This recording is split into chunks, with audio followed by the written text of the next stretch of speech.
ঘটনাটো ৰাতি 1:30 বজাত বাহিৰত আহিছিলোঁ। বাহিৰত আহোঁতে মানে দুটা গৰু আছিলে, দমৰাটো মানে নাই, গাইজনী উদং খাই আহি পেলাই ইয়াত মানে শিমল ফুল খাই আছে। তেতিয়া আমি আহি পেলাই দেখিছোঁ যে গৰুটো উদং। এই দমৰাটো চালোঁ, দমৰাটো আজিলৈকে নাই, অনুসন্ধানেই নাই, বিচাৰিয়ে পোৱা নাই। এইটো চুৰে নিছে, এতিয়া চুৰে এৰাল কাটি নিছে, আৰু আমিনো এতিয়া বিচাৰিলে ক'ত পাম? তথাপিও মনটো সহ্য নহয়, বিচাৰি ফুৰিছোঁ। এই ঘটনাটো কেতিয়া হৈছিলে? শুক্ৰবাৰে ৰাতি। শুক্ৰবাৰ ৰাতি হৈছিলে? 1:30 বজাত। আপোনাৰ নামটো কি? জোনাকী ডেকা। আপোনালোকৰ গাঁওখনৰ নাম কি? নিজৰ পৰা 6 নং গাঁও। এই আপোনাৰ থানা ক'ত পৰিছিলে? কাকিৰি। থানাত কিবা এজাহাৰ দিছিলে? এজাহাৰ দিয়া নাই, মোৰ ছাত্ৰ সন্থা দেৱজিতক জনাই থৈছিলোঁ কথাটো।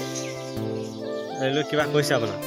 মোক কৈছে, তেওঁ কৈছে মই জনাম বাৰু, আপুনি যাব নালাগে, এনেকৈ কৈছে। থানাত যে আপুনি এতিয়া এজাহাৰ দিয়া নাই, তথাপি আৰক্ষী বিষয়াসকলক আপুনি কি ক'ব? জনাম বুলি ভাবি আছোঁ। এতিয়া মই মানে বজাৰতে তালৈ যাবলৈ সময় পোৱা নাই, গৰুটো মানে বিচাৰি ফুৰিছোঁ, কিজানি ওচৰ চুবুৰীয়া ক'ৰবাত থাকিবও পাৰে বুলি পেলাই। হয়, এতিয়া আৰক্ষীক আপুনি কি ক'ব, যিহেতু আপুনি বিচাৰি পোৱা নাই? হয়, এতিয়া আৰক্ষী বিষয়াসকলক আপুনি কি ক'ব? আৰক্ষী বিষয়াসকলক ক'ম আৰু, জনাই থ'ম আৰু যে গৰু এটা চুৰে নিলে, গতিকে আপোনালোকে তদন্ত কৰিব, এইবুলি ক'ম আৰু।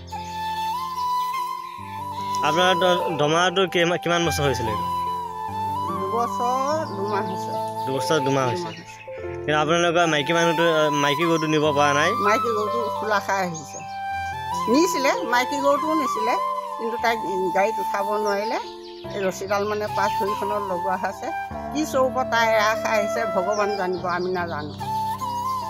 মানে এই যে ৰছী যোনটো হাতত আছে, এইটোতে পাক খাই বান্ধা আছিলে?